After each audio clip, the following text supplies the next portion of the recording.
Welcome back to the Path of Longevity show, and I'm your host, Dr. Robert Lufkin, and I'm joined by my co-host, Dr. Stephen Sidoroff. I'm so pleased to have an old and a friend of mine, Stephen Porges, who's a distinguished university scientist at Indiana University.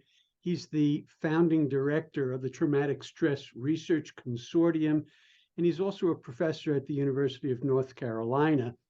And most importantly, he is the creator of the Polyvagal Theory, a brilliant synthesis and integration of how our autonomic nervous system functions. And we're going to talk about that and how it relates to aging and longevity today. And Stephen, it's such a pleasure to have you here and to see you. I've been, as I was thinking about us talking today, I was reminiscing with myself about this wonderful week that we spent together with Peter Levine, just brainstorming in the Caribbean. What a wonderful concept.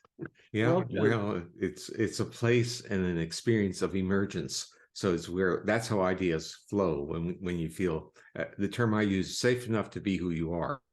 Right. And that's how creativity expresses itself. Wonderful memories. Yes, thank you. And how is your wife? My wife is fine, and I see in the background a picture of your wife. Yes. Yes. Yes.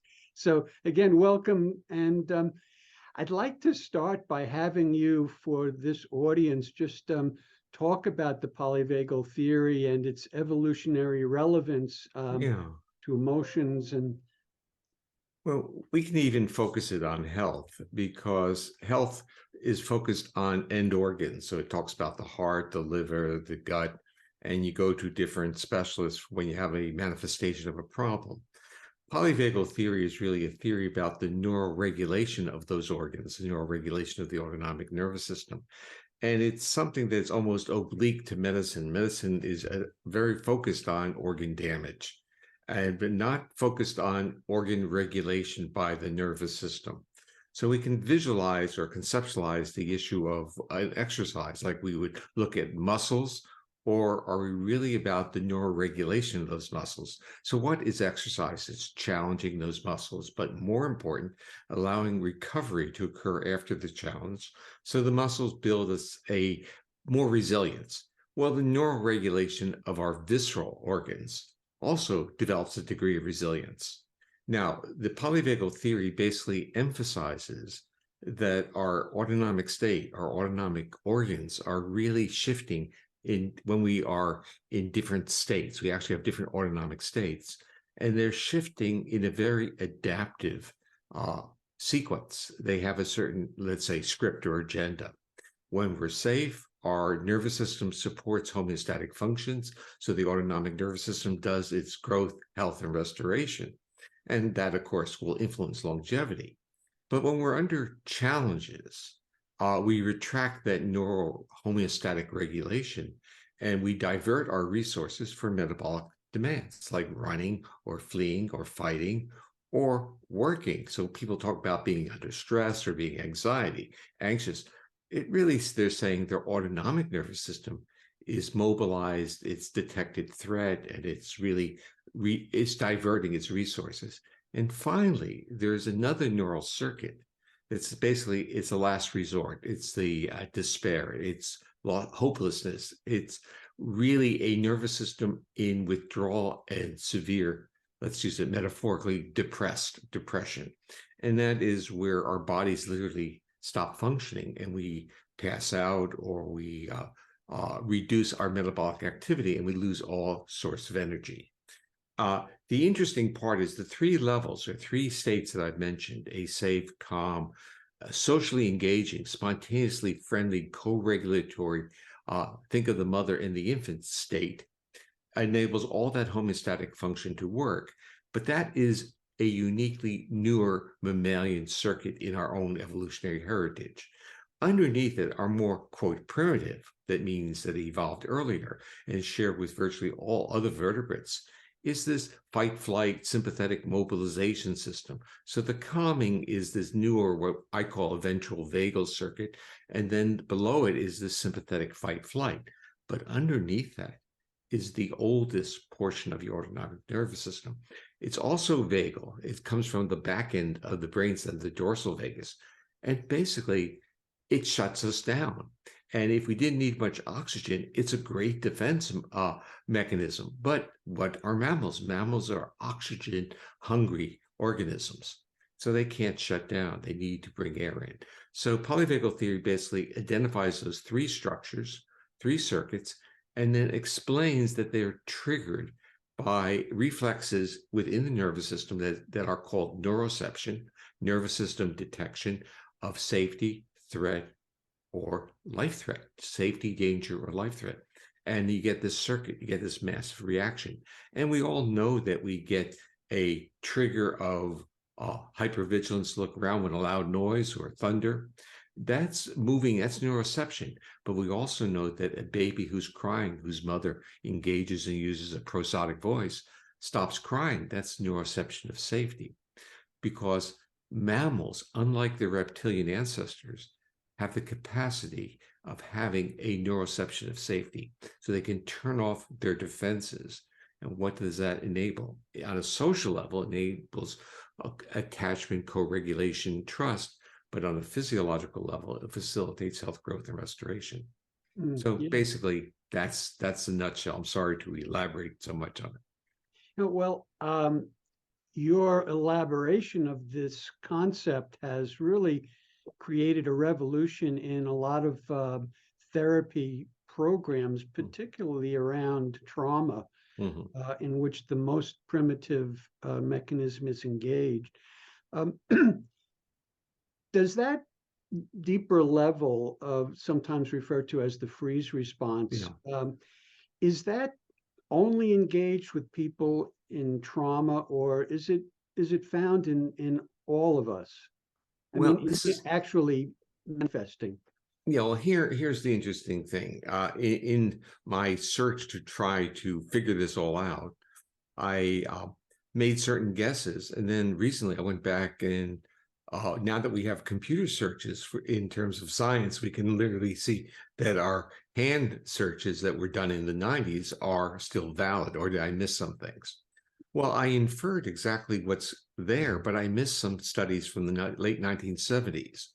And they found out that there were mammalian species differences in the sensitivity of stimulating the dorsal vagus. So they put electrodes in these mammalian species, and they found out that animals of prey who freeze had an abundance of unmyelinated dorsal vagal cardioinhibitory fibers, meaning that if you stimulate that dorsal vagus, they froze.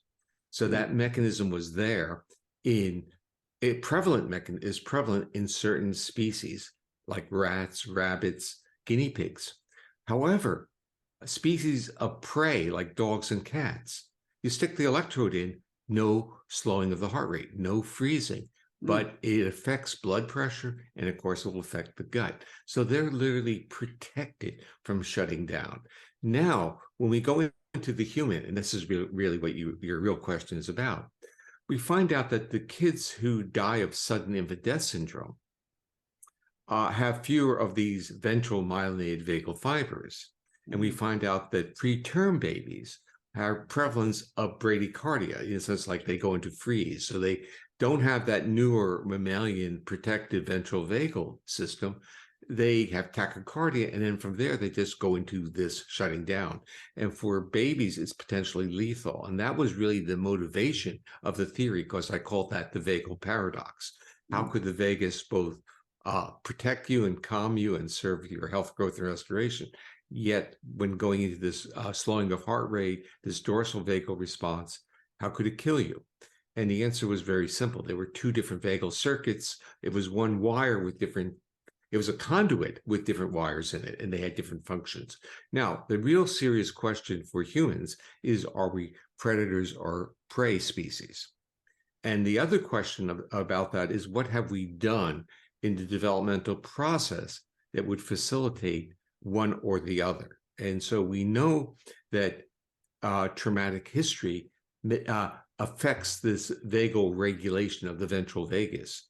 And we also know that, malnutrition, hypoxia, can disrupt the myelination of the circuit. So we don't know whether the propensity of people to shut down, who represent a significant portion of those who've experienced severe trauma, whether there are antecedents to that, meaning there was a threshold issue. They didn't have the resilience on board. It's not an intentional behavior. It's that whether or not they had the neural resource, or were they in a state that potentiated this. So I am still, in a sense, trying to gain enough information. I would say that we potentially are a prey species. And I think that comes from this confusion in our nervous system of a need to give up vigilance, but give up vigilance in a safe setting, because it's vigilance and is metabolically costly. We can't maintain hypervigilance. We can't maintain fight or flight. So metabolically, let's say the vectors are pushing us into immobilizing, and we seek an environment, meaning a trusted individual, where we can give that up, or we seek a dog where we give up our hypervigilance and then relax. Mm-hmm. So I'm still curious about the distribution in humans and whether we are predator or prey. And there's a possibility that there's a distribution, meaning that there are some who are and some who are not. Well, in my experience, there is a sort of like a bias toward vigilance, where the tendency for all of us is to look for the danger, which is an evolutionary benefit, so to speak. But it seems that gets us into trouble in terms of balance and the impact on our health. So I would revise that. I think this is an extremely important point, because you're really asking, what is our default? Right. Is our default to be vigilant, to be in a state of defense, or is our default to be safe in the arms of another? The default is to be safe in the arms of another if and only if there are cues of safety. So we, in a sense, recruit our entire repertoire of neural function when we're safe. Right. And the issue is, when we're not, the system goes into defense, like what you're describing. But the problem we have, and this is societal and civilization history, is that we need to respect that we can't be in that hypervigilant state all the time. So we need to respect that it's not wrong, it's not bad to be vigilant or to be involved, to be attentive, to work hard, to exercise, to do all these wonderful things. But we need sufficient time to co-regulate, meaning we give up our desire or need to seek safety because we are now in a safe context, to allow our bodies to function. I have conceptualized that as sociality acting as a neuromodulator. So we have separated in our health world social prescriptions or social behavior versus real medical problems. The answer is, with the evolution of with the polyvagal theory, where that ventral vagus, what actually happened, it went on a migration. The cells of origin that create heart rate slowing moved ventrally from the back of the brainstem to the front, where they became involved in the nerves that regulate the muscles of the face and head, that give us smiling, give us vocalization, affect our ability to extract human voice from background sound. Mm-hmm. So when we move into that ventral vagal state, we hear voices better, our voices are more prosodic, we communicate to others cues of safety and trust, and their nervous systems, like the crying baby, calm down. Mm-hmm. But the point of all this statement is that we cannot live in the ventral vagal state forever, because there's work to be done. But we need places. And if we again think about the whole evolution of civilization, going from basically nomadic people living out in the wild and then getting dogs or other animals to serve as the vigilance keepers so that they could sleep and relax, to the building of structures. And then we start thinking of, what are the structures? There's structures for sleeping, there's structures for eating, and there's structures for doing our personal things. Mm-hmm. And that is because under those three conditions, we have to give up vigilance. So the structures became part of that evolution.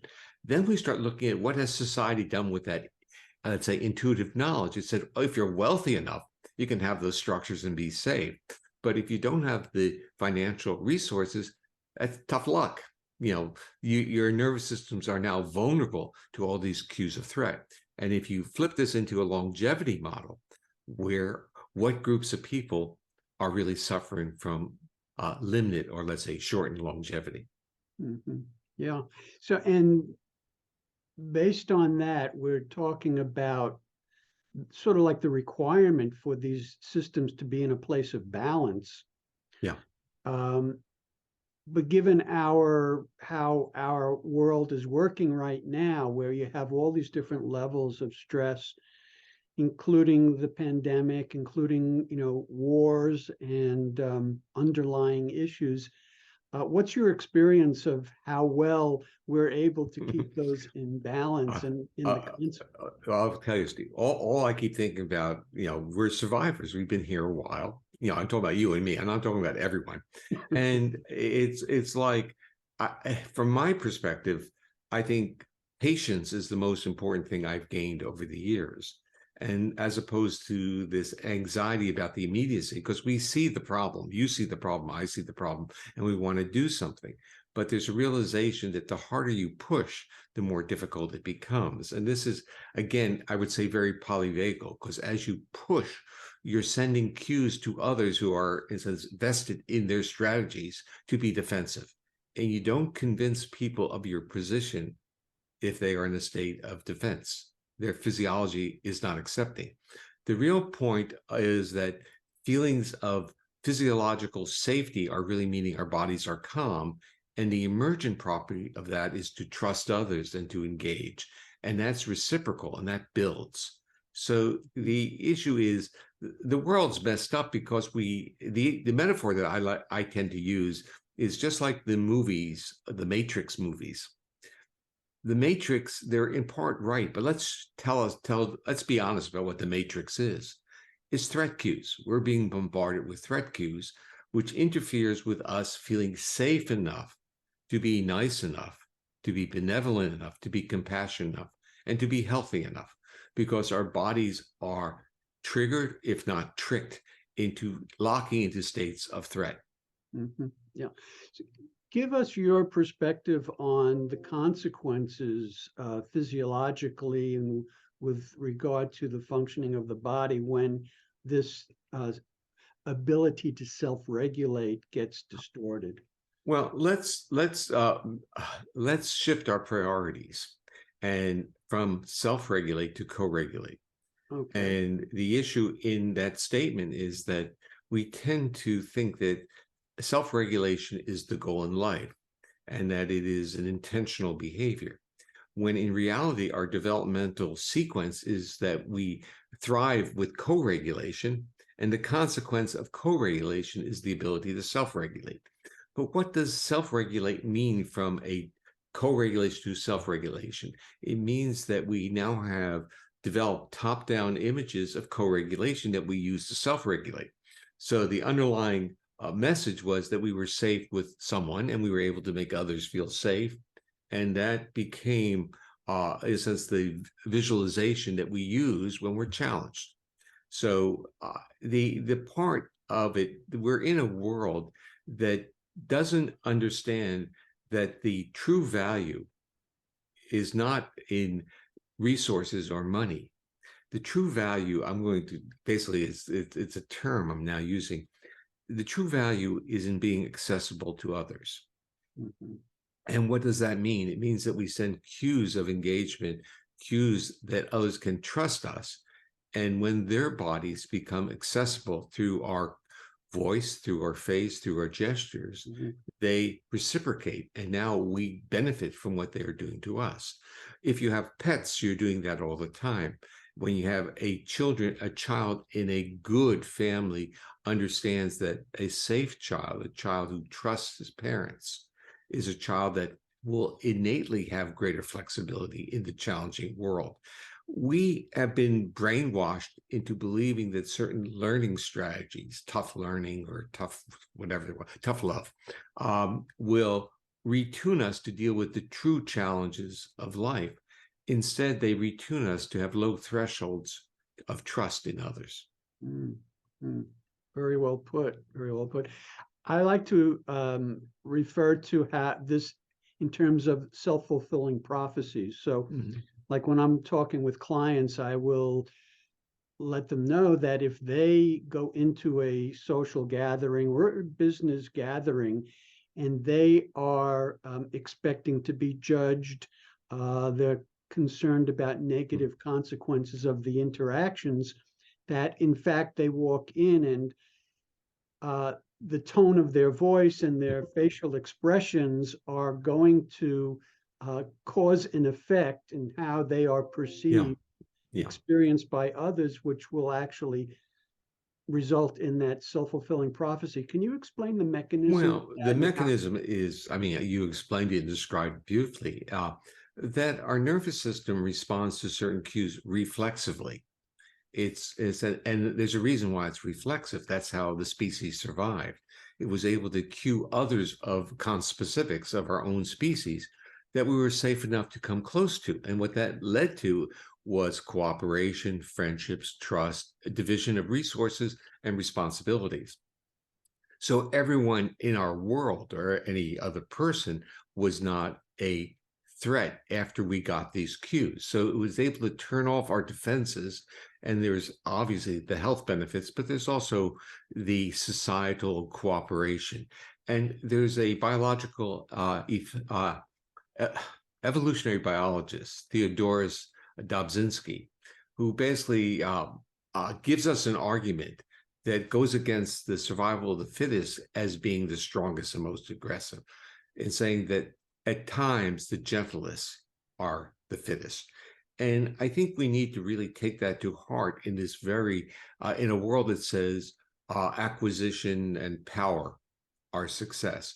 But in the world of mental health, we all know that those who have resources are not necessarily happy or feel successful.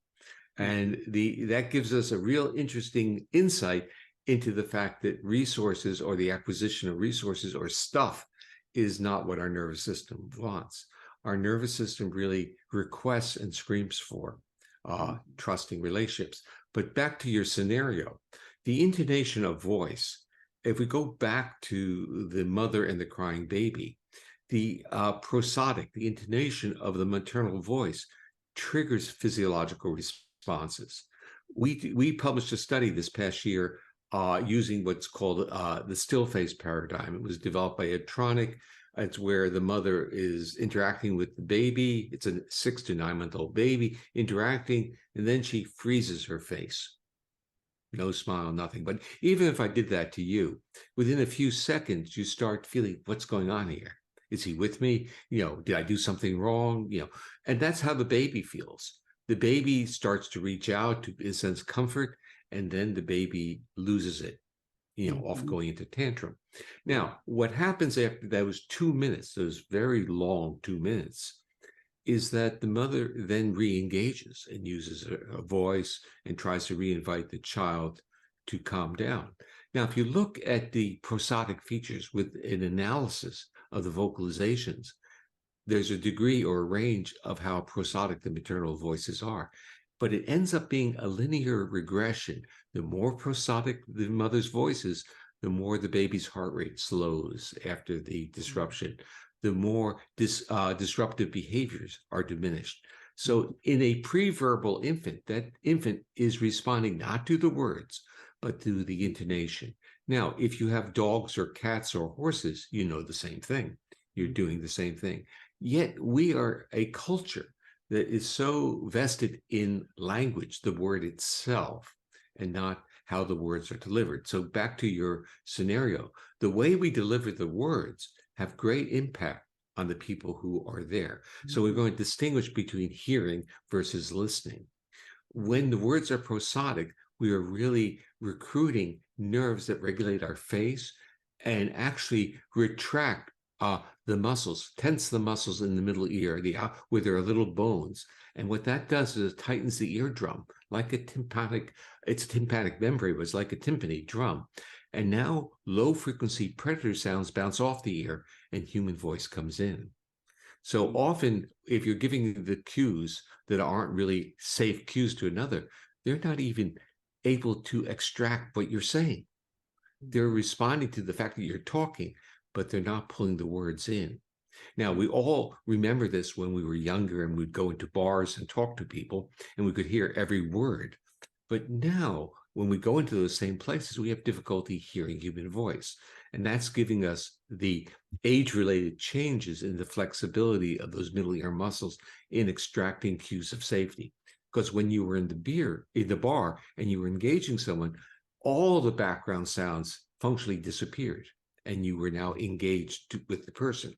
And that is when the person walks into a room to meet people, they're in a sense presenting who they are. And if they're presenting let's say a person who is not a safe or accessible person, it's going to be in their voice. It's going to be in their posture, in their gestures. Right. But all of that happens unconsciously, but even though that's what we're responding to. Yeah, but here's the trick of the trade here. That's why I called it neuroception, because it was much more of a reflex. But there's something called interoception. So your reaction to someone's let's say you have a neuroceptive response. Someone comes in and you get this visceral reaction. You're aware of the visceral reaction. The interesting part is, what do you make of it? Mm-hmm. And what type of narrative do you make? Do you say, oh, hey, don't like that guy, or you say, that guy, that's interesting. I had this visceral response. I'm aware of my visceral response.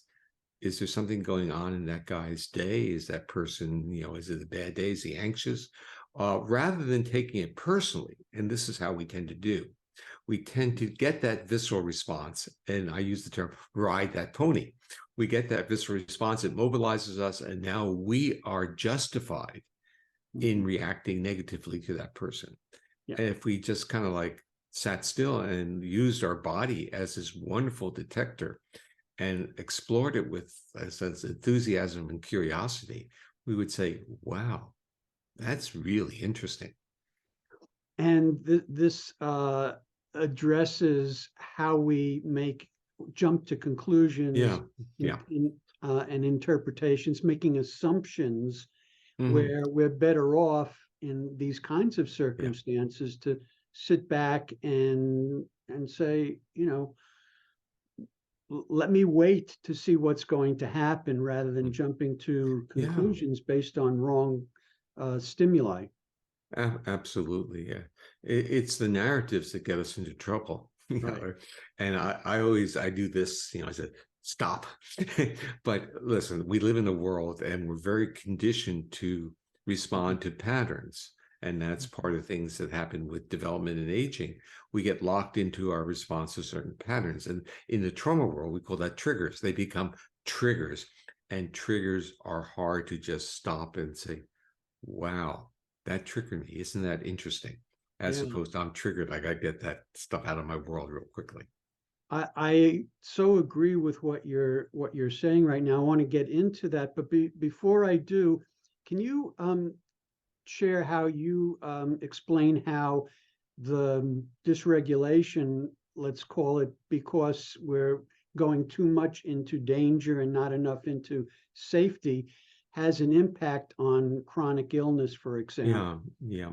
Okay, let's really, the word too much is going to have to be always personalized, because we can disrupt homeostatic function by going into danger or turning off our homeostatic needs for periods of time, but our body needs recovery. So we have to be, in a sense, aware of what our bodies can tolerate, and there's going to be ranges in that. So that part, it becomes a real, I would say, an important marker for us to understand. So it's not like we're in danger too much. We have to be aware that our autonomic nervous system shifted state.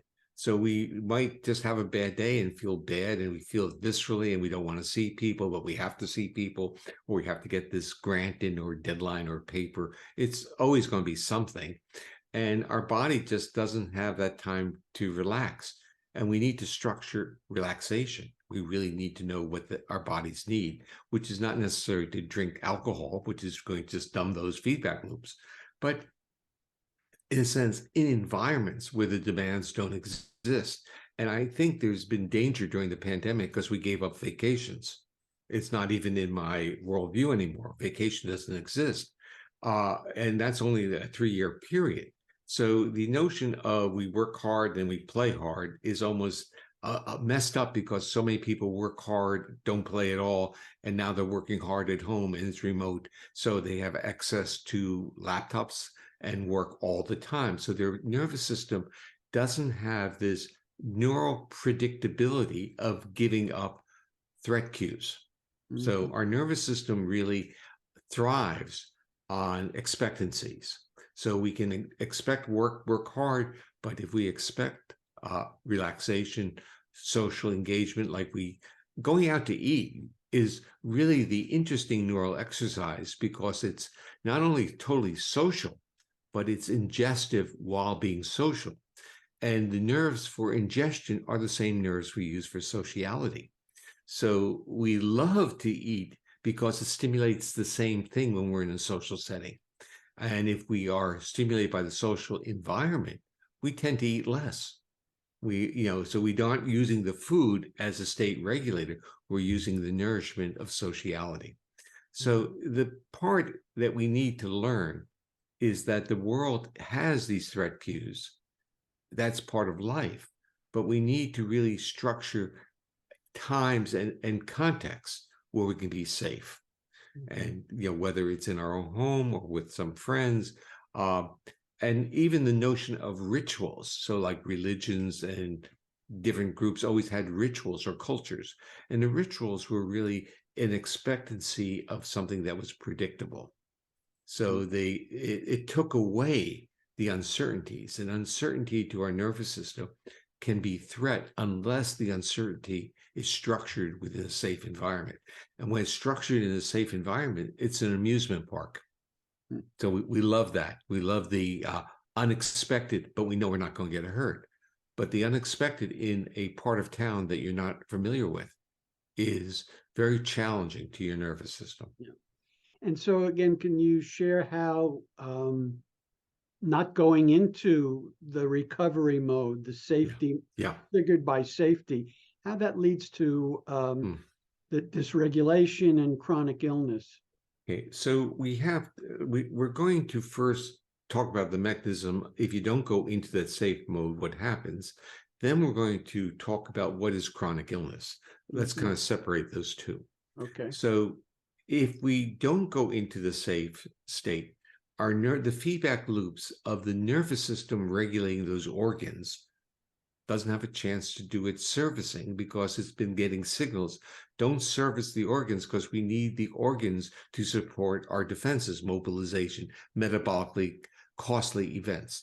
The body didn't get the message that it's now time to recover, because we have learned over time to keep pushing our bodies.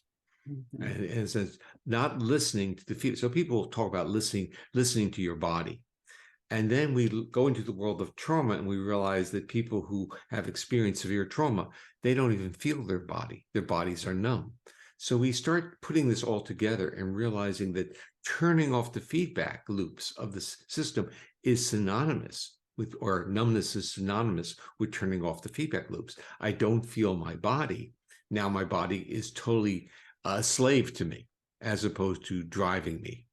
So the first part is that our nervous system, our bodies, need to be in states of safety so that they can service, so they can recover, they can repair. And this really is a model of, since medicine doesn't totally integrate this model. And it's very interesting because in 1949, a very famous Swiss physician got the Nobel Prize. So he was a physiologist physician. His name was Walter Hess. He got the Nobel Prize on describing how the brain regulated the visceral organs.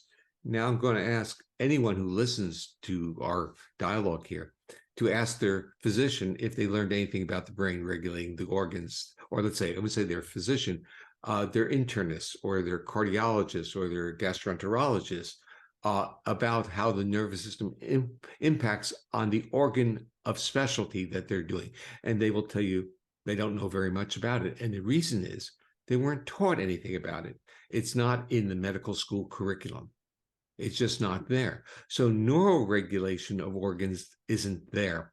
And that results now in a whole new category of illnesses called functional disorders.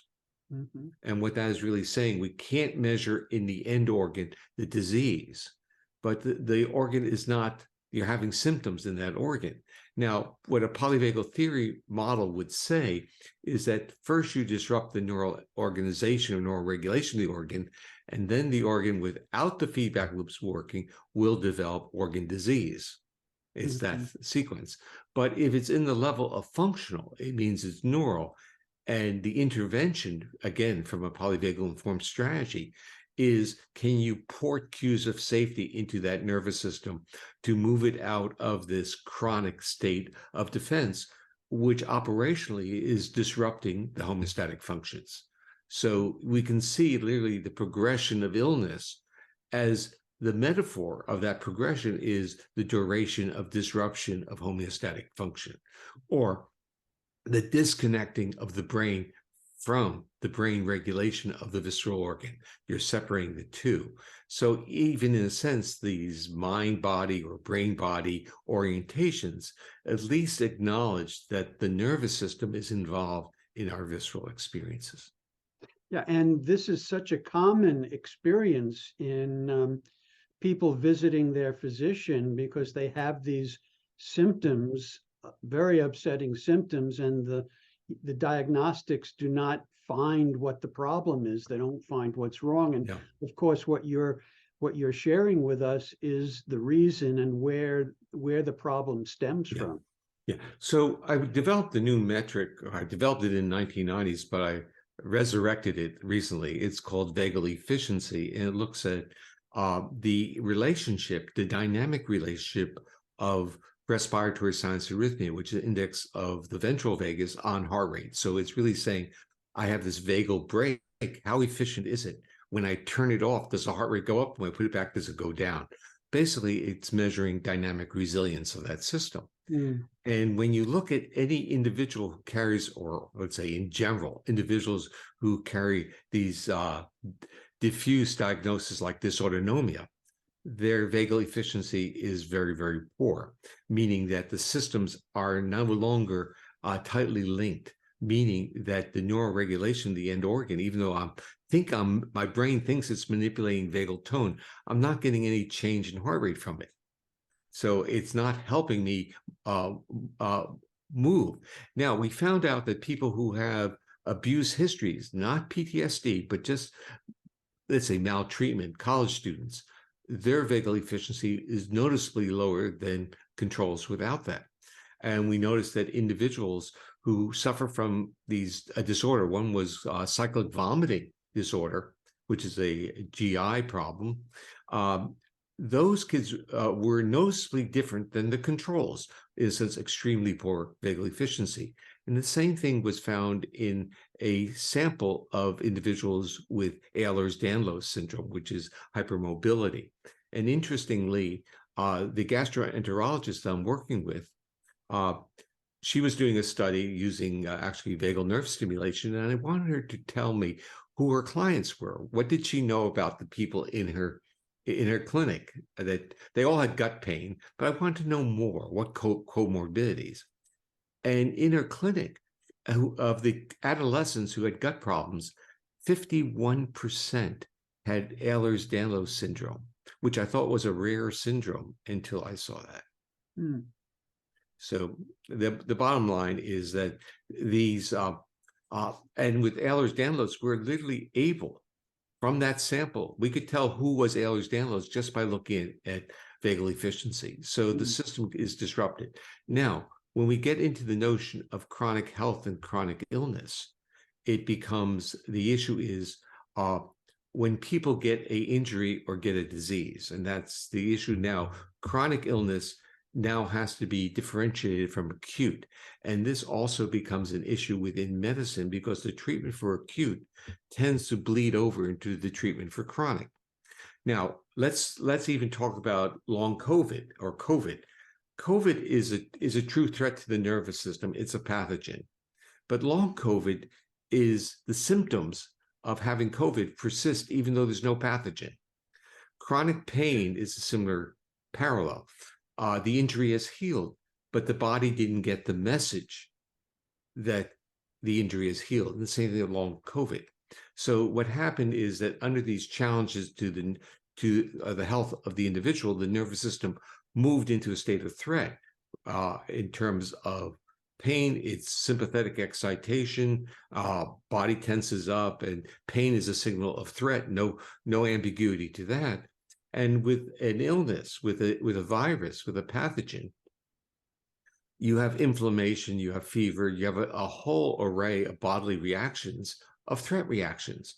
But in general, when the pathogen, when the body has won the battle, then these systems normalize again. Now, chronic illnesses that they haven't. Now, from my perspective, what that means is the nervous system didn't get the message. So this is where we've been actually doing research on this. How do you get the message to the body that it's safe? And a few years back, I developed this acoustic stimulation model, which is called the Safe and Sound Protocol. And some of the insightful providers who actually are using it decide to use it on long COVID.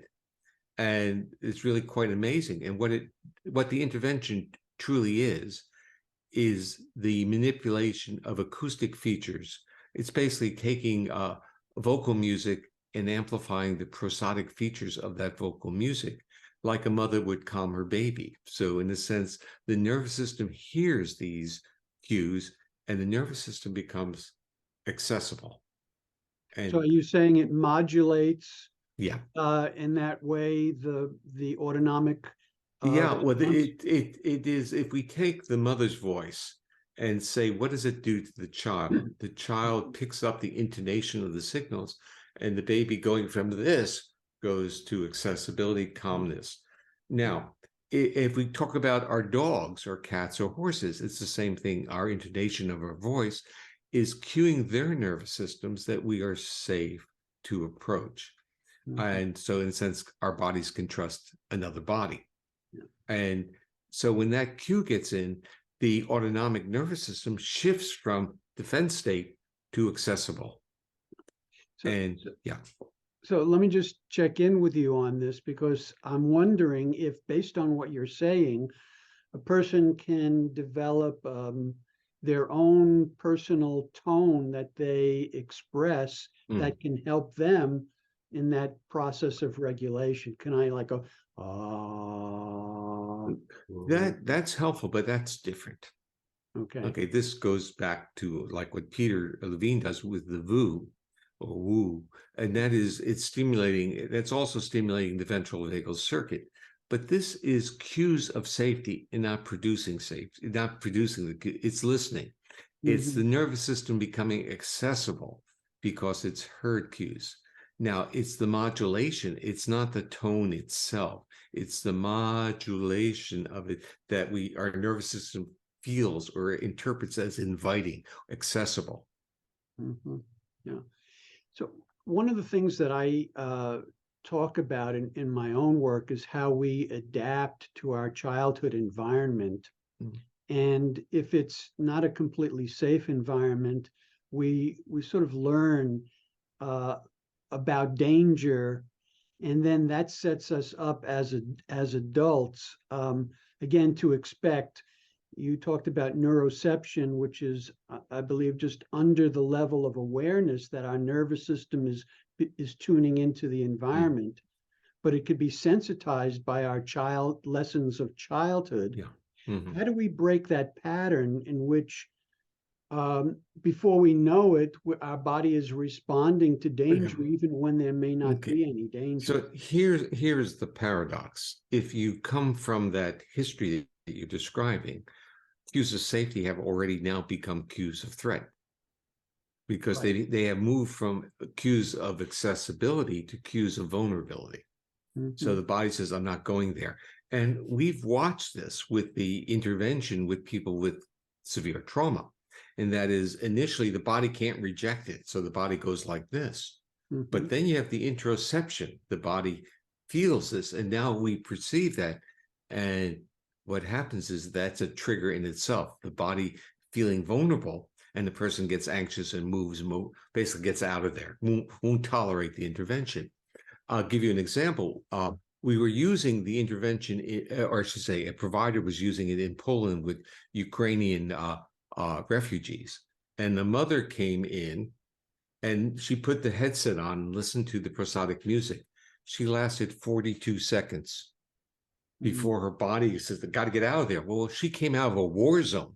So it was very incompatible for her body to become accessible. She had responsibilities to take care of her child. And what the really insightful trauma therapists did was they realized they could work with this. So they did titration at very few seconds, and they used the visceral feedback, the interoception, as a psychoeducational component to now understand what their body. And the beauty of the intervention was that it was orthogonal, disparate from the narrative. It was just music. So, and it wasn't a person there. So the body going into these defense reactions just by listening to music is profound in terms of a clinical trajectory, because you can see it literally on a cause and effect as a trigger without creating a overlapping narrative.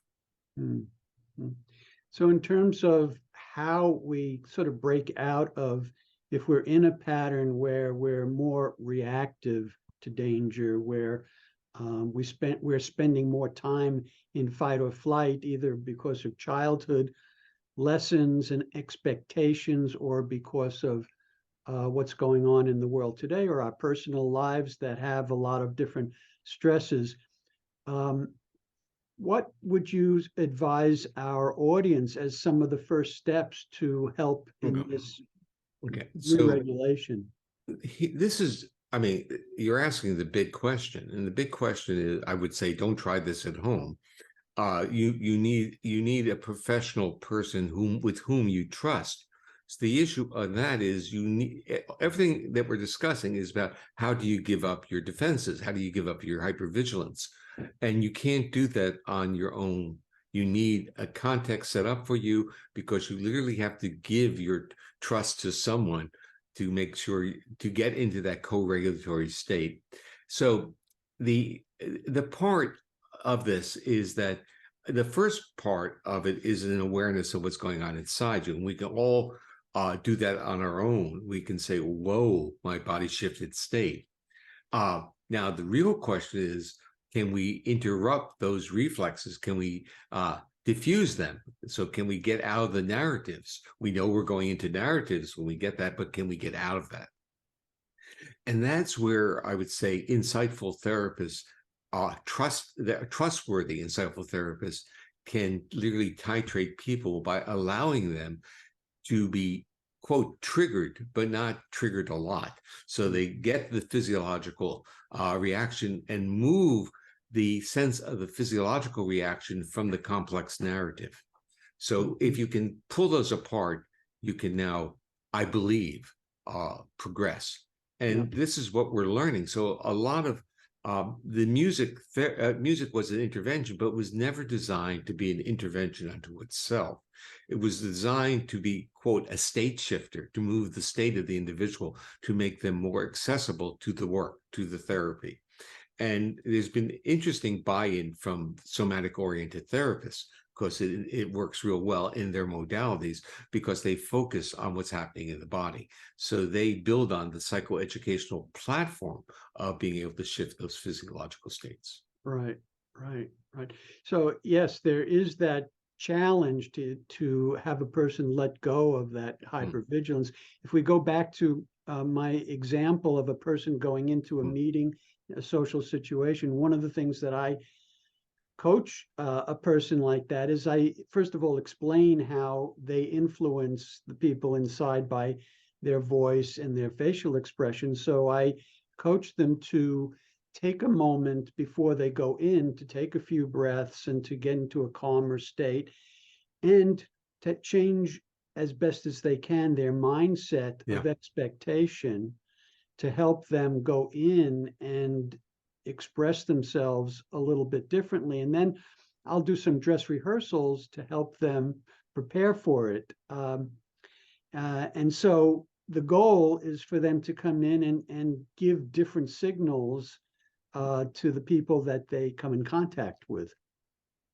Yeah, well, the dress rehearsal concept is it's a psychoeducational. You're basically preparing them for their own bodily reactions and explaining and deconstructing. In a sense, what polyvagal theory gave to many therapists and many survivors of trauma was a script. It was saying, look, this is very predictable, therefore you're not nuts. And if it's predictable, how can we work with it? Right. Well, this is a fascinating subject, Stephen. I'm so happy that we had this having this opportunity. We have just a couple more minutes left. Can you give any other kinds of suggestions in terms of how a person, particularly someone who grew up perhaps in a dangerous childhood environment, can help themselves go more into this place of balance? Get into a place where they feel a sense of safety. I talk about people finding islands of safety in their day, in their lives. How about you? What are your? Well, I would basically say the same thing, that I will tell you that when I was a youngster, I came up with a model that I called the closed tree model of mental health, which was basically the closed tree had to be in a closet. It was the idea that you could create a safe environment of something very small, but that could be your visualization, and the closed tree was what you're going to hang on that in that safe place. And I think many therapies have that type of model as an expanding model. But the core is what you're really saying is, if I can get a visualization of safety, if I get a visualization that enables me to self-regulate, I'm partially there. I can build on that. And this was a question that I have asked some of my colleagues who work with foster children and who basically are in such, their developmental history is so disrupted or dysregulatory because there was no one in their lives, for many of them, that they could trust. So the visualizations are hard to build. And they are working. It's a very hard population to work with because of exactly what you're saying. They don't have the mental images of what a safe experience is. So in a sense, in my naive clinical mode, I'm not a therapist, but my naive clinical mode is always to ask people, what do they like to do? What gives them a smile on their face? And that's your hint about where that personal safe space, the ability to self-regulate, can come from. Right. And one of the things that I do is biofeedback, which is training people to go more into that parasympathetic mode. And some people really struggle with being able to, on their own, being able to do that. And so you really need those kinds of approaches. Well, biofeedback, because what you're really focusing on, a lot of it is, because you brought up earlier, was breath. And that is, when we exhale slowly, we are literally giving our nervous system permission of the vagal brake to come on, to calm us down. But if we're in dangerous environments, do we want the vagal brake to come on?